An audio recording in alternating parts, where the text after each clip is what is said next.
There's a moment in every concentration camp story where we expect the same ending: suffering, then liberation by Allied forces. Buchenwald had a different ending. On April 11th, 1945, when American scouts reached the gates, they found something they weren't expecting: armed prisoners, captured SS guards, a white flag flying above the gatehouse. The camp had already been liberated by the prisoners themselves. This is one of the most important stories of World War II that almost nobody knows.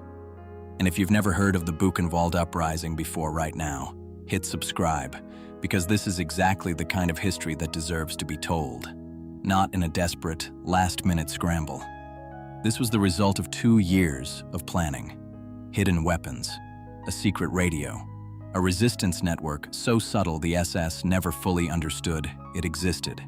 But here's what makes this story unbearable.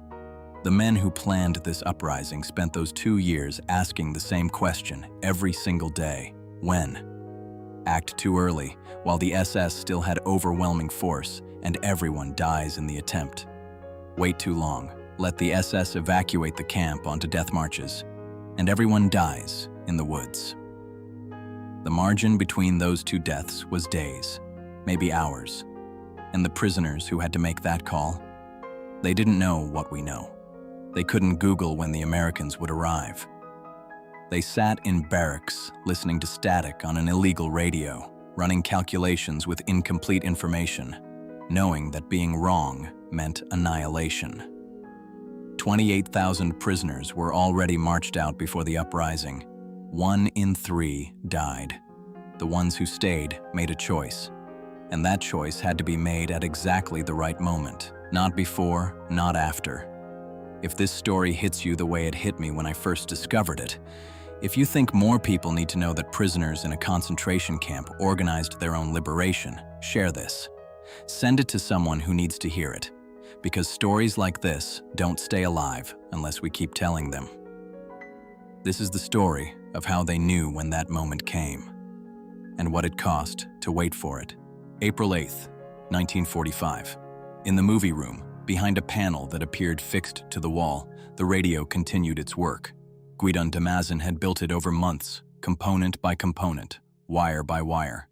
A Polish prisoner with steady hands and the kind of face that did not attract attention. He had been careful. Everyone involved had been careful. The broadcast went out at intervals the SS would not notice. SOS. SOS. Allied forces, if you are listening. We are here. Walter Bartel stood in the doorway while Damazin worked. Bartel did not speak. There was nothing to say. Either the signal would reach someone, or it would not. Either the Americans would come soon, or they would not come at all. The BBC broadcast said the Allies were near Gotha. That was perhaps 20 kilometers. Perhaps 30. The signal was faint, broken by static. Distances on a radio were not the same as distances across ground held by retreating armies. Bartel thought, how many days do we have? He did not say this aloud. Damazin finished his work, replaced the panel, left the room without speaking. Bartel followed. In the corridor, 2 men nodded to them and moved on. The camp was always watched, but there were spaces between the watching, small spaces. Temporary ones. Bartel returned to his barracks. He was a capo, a block elder, a man the SS trusted to maintain order. They did not know what that trust had purchased. They did not know that the lists he kept were false, that the children he recorded as laborers were hidden from selections, that the reports he filed daily were small acts of sabotage wrapped in bureaucratic language. They did not know about the International Camp Committee. They did not know about the weapons. In the infirmary, 3 rifles lay wrapped in cloth beneath a false floor. In the barracks near the roll call square, a crate marked medical supplies held grenades and pistols. In the factory where prisoners assembled parts for the Gustloff Weapons Works, components went missing at a rate the SS attributed to incompetence. The components did not go missing. They went elsewhere. For 2 years, since the summer of 1943, the committee had been preparing. Not loudly, not visibly. They prepared the way water erodes stone, slowly, invisibly, without drama. Bartel lay on his bunk and did not sleep. Outside, the camp was quiet in the way it was always quiet after dark. Not silent, but subdued, filled with the sounds of men breathing in close quarters, coughing, turning in their sleep. He thought, we could act now. He thought, if we act now, we die. The calculation was not new. He had been making it for months.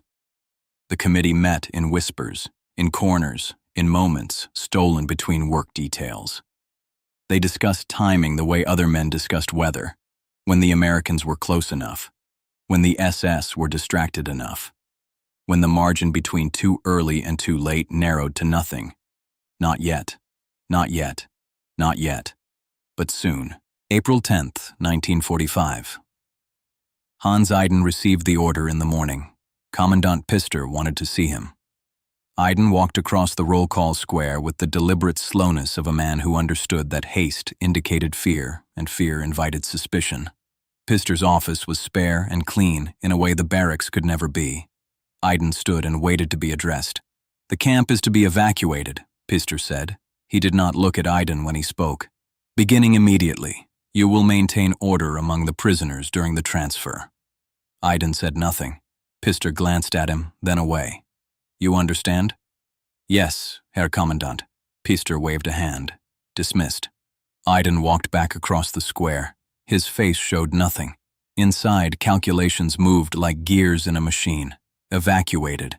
That meant the death marches, columns of prisoners forced east and south, away from the advancing Americans, into the collapsing interior of the Reich. Men who could not walk were shot. Men who fell were left. 1 in 3 would die before reaching whatever camp still stood to receive them. 28,000 had already gone. The columns had left on the 7th, on the 8th, on the 9th. Now Pister wanted the rest. Iden found Bartel in the labor statistics office, bent over a ledger that recorded numbers the SS would never verify. He leaned close and spoke quietly. "Pister says evacuate. Everyone." Bartel's hand stopped moving across the page. He did not look up. "When? Now? Today? Tomorrow?" Bartel set down his pen. For a moment he stared at the ledger as if it contained an answer. "How close are they?" he said finally.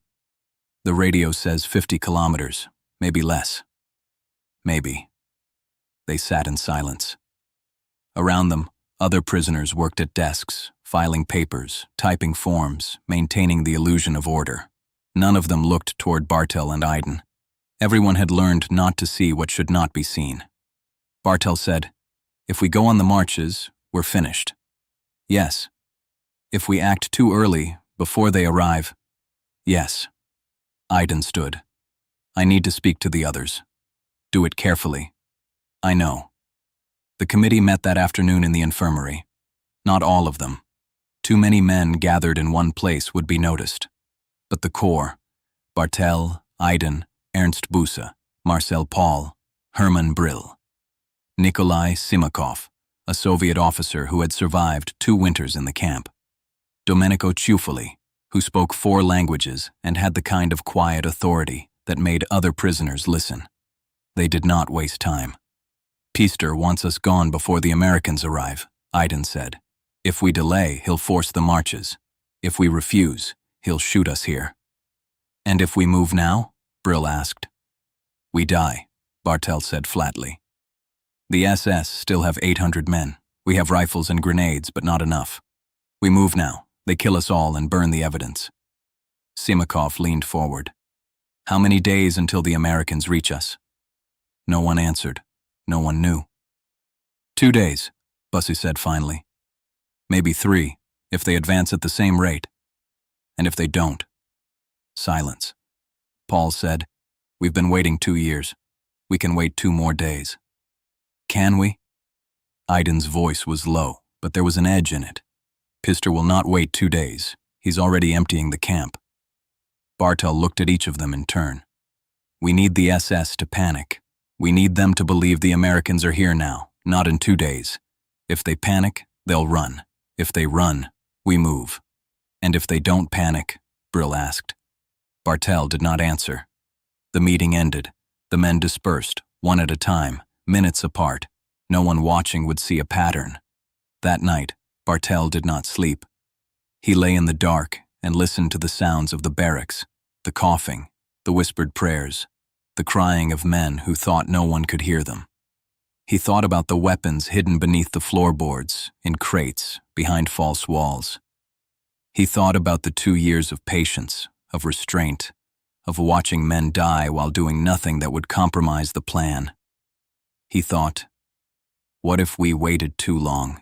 April 11th, 1945. Morning. At 10 o'clock, the siren cut through the air. It was not the roll call siren. It was the enemy alarm. Bartel was in the labor office when he heard it. He stood, walked to the window, looked out at the roll call square. Other prisoners were stopping, turning, listening. SS guards were moving toward the gate, not running, but walking fast, their movements sharp and purposeful. In the watchtowers, guards climbed down. Bartel felt something shift in his chest. Not relief. Not yet. Just the recognition that time had collapsed. He found Aydin near the barracks. Aydin's face was pale but composed. Pister's office is empty, Aydin said quietly. The command staff left. I saw trucks heading west. Bartel looked toward the gate. More guards were leaving, some on foot, some climbing into vehicles. The watchtowers were emptying. They're running, Aydin said. Not all of them. No, not all. Bartel turned and walked toward the infirmary. He did not run. Running would attract attention, and there were still SS in the camp, still guards who might see and question. He moved steadily, deliberately. Inside the infirmary, Boos was waiting. He had already pulled up the floorboards. The rifles lay there, wrapped in cloth that had gone gray with dust and time. Now? Boosa asked. Bartel looked at the weapons. 2 years. 2 years of smuggling and hiding and waiting. 2 years of watching men die while these rifles stayed hidden because moving too soon would have meant annihilation. Now, he said. The word felt strange in his mouth. Final. They distributed the arms in silence, passing them to men who had been chosen months ago, men who had been soldiers before they were prisoners, men who understood that firing a weapon in haste could kill everyone in the camp. The combat groups assembled in the barracks, in the storage rooms, in the spaces between buildings. They moved without orders because the orders had been given long ago, in quiet meetings, in whispered conversations, in gestures exchanged across the roll call square. At 10:30, Bartel heard the first gunfire, not inside the camp, northwest, beyond the wire. The Americans. He thought, they're close. He thought, are they close enough? April 11th, 1945. Midday. The watchtowers were empty by noon. A prisoner named Otto Roth stood at the base of the main tower and looked up at the gatehouse. He had been an electrician before the war, before the camps, before everything that came after. He knew how to climb.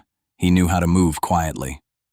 2 other men stood with him, both electricians, both chosen because they could move through the camp's infrastructure without suspicion. They had a ladder. They had no orders, not explicitly, but they knew what needed to be done. Roth climbed first.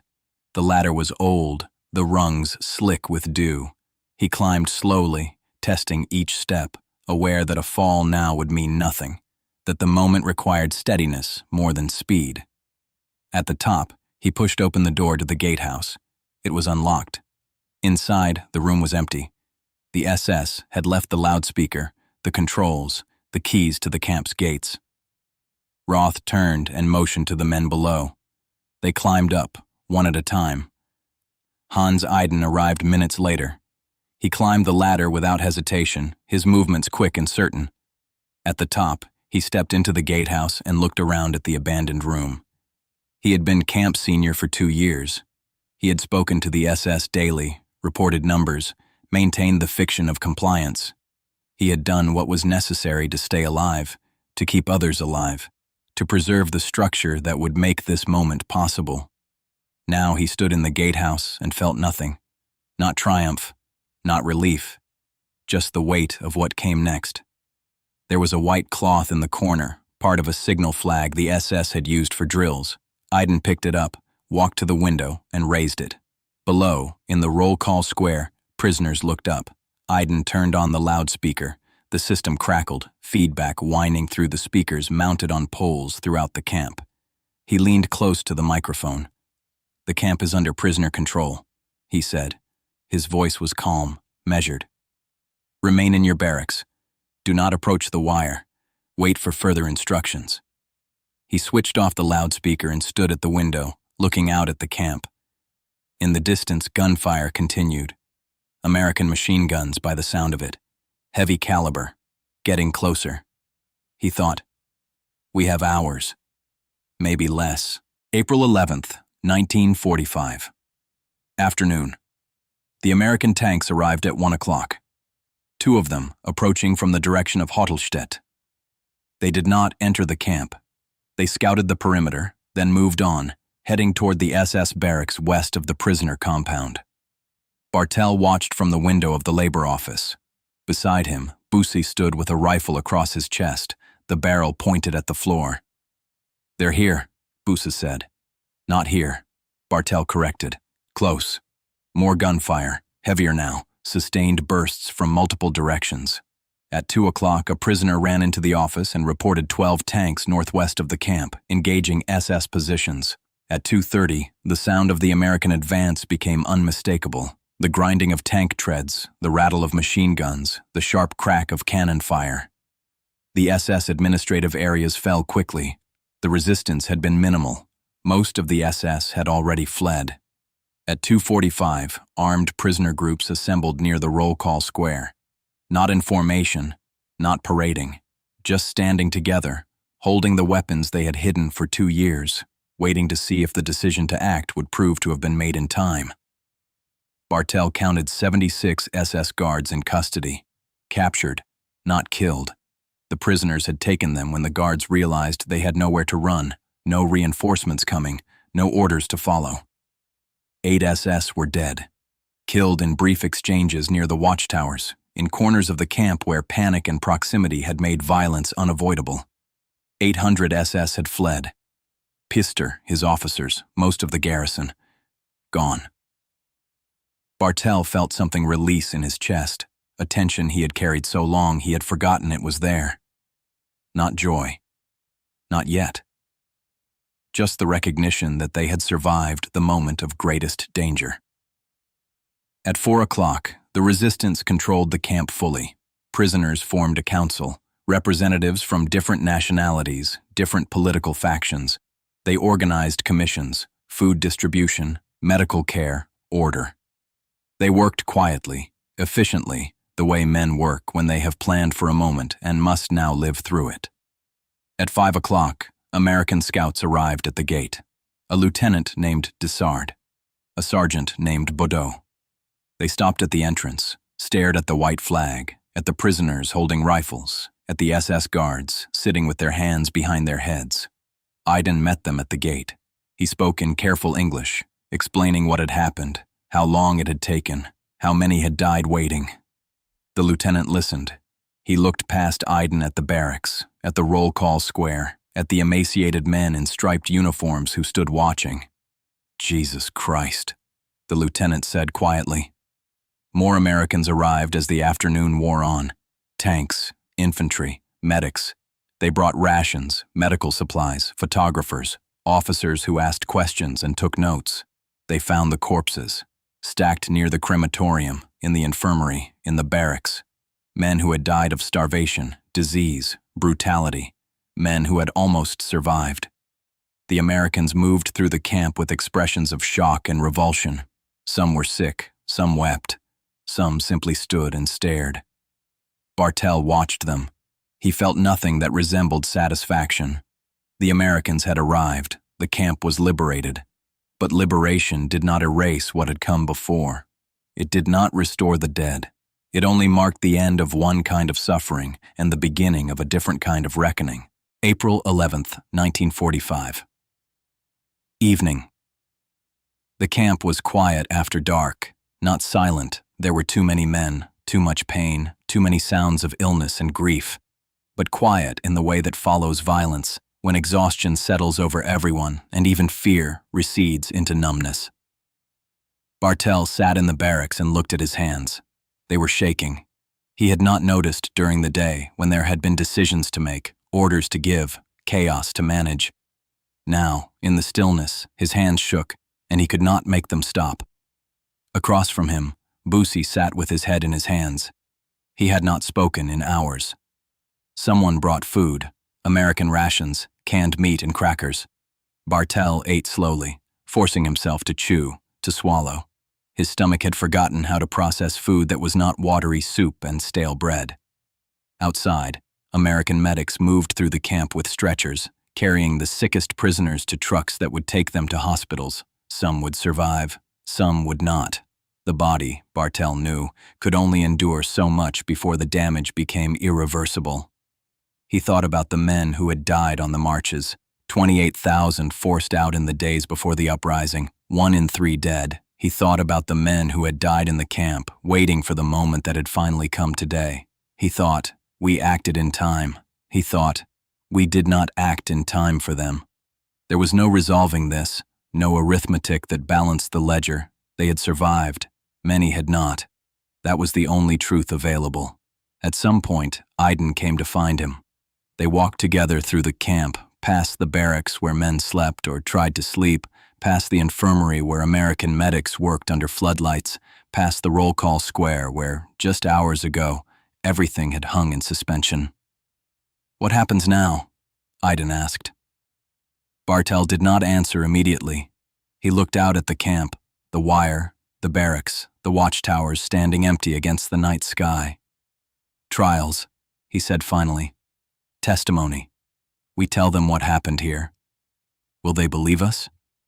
They have to. They walked in silence. Near the gate, the white flag still hung from the tower, barely visible in the darkness. Bartel thought about the weapons still hidden in the camp, the ones they had not needed to use. He thought about the radio in the movie room, silent now, its work finished. He thought about the 2 years of waiting, of restraint, of watching men die while doing nothing that would endanger the plan. We could have acted earlier, Aiden said quietly. We would have died. I know. We could have waited. We would have died. Aiden stopped walking. He turned to face Bartel. Then we chose correctly. Bartel wanted to believe this.